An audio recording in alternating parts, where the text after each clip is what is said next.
Il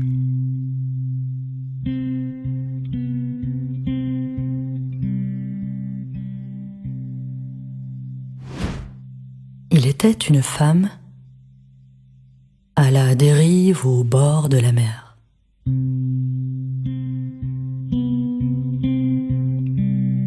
Écoutant le silence des bruits et l'écho murmuré des voix, souffrant dans sa chair devenue prison au cœur de pierre, cherchant désespérément la clé, rêvant de revenir sur terre.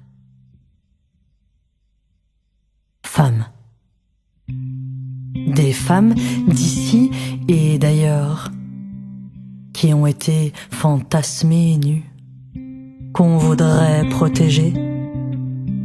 Sans doute qu'on ignore leur force. À force, on oublie leur lutte et on déforme leurs coutumes et leurs histoires bafouées. À croire qu'on préfère une femme morte que voilée.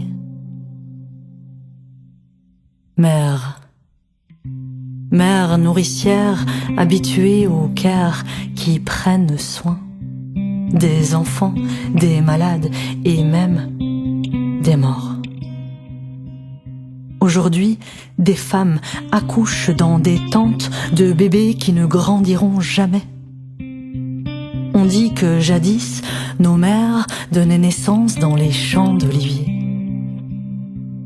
Aurait-elle initié la terre au goût du sang? Terre. Ils devraient se taire, mais ils disent et répètent. Une terre sans peuple pour un peuple sans terre. Nous parlons d'une terre qu'ils ont morcelée, emmurée, confisquée, occupée, colonisée. Celle des racines des oliviers. Une terre qui courait de la rivière à la mer, où sont enterrées des vies oubliées.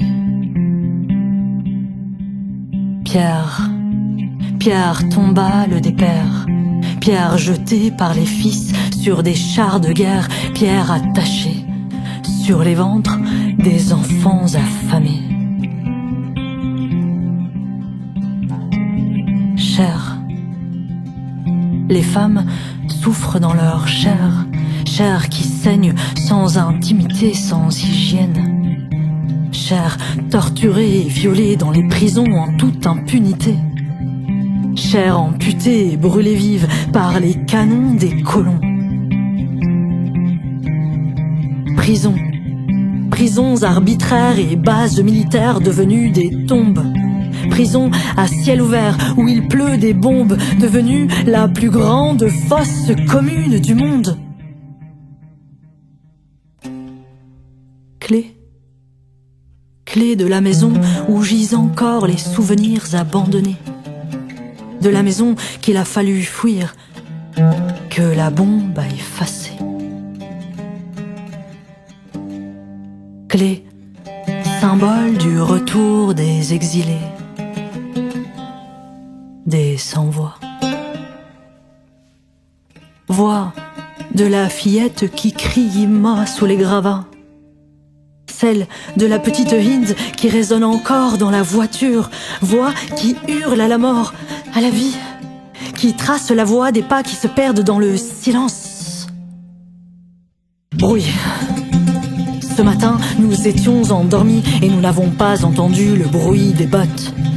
Celui des détonateurs au bout des doigts de ceux qui tapent leur haine sur des claviers, la répandant sur les plateaux de télé, répétant mot pour mot un discours qui justifie l'injustifiable, qui victimise une vie, tout en déshumanisant l'autre. Il était une femme à la dérive au bord de la mer, écoutant le silence, les bruits et l'écho murmuré des voix, souffrant dans sa chair devenue prison au cœur de pierre, cherchant désespérément la clé, rêvant de revenir sur terre. Après plus de 4 saisons sans gestation de l'indigeste, nos cœurs sont lourds comme des pastèques. Mais Nos larmes et nos cris sont des graines. Et on s'aime. Il n'y a pas de camp à choisir, car ce n'est pas une guerre. C'est un génocide.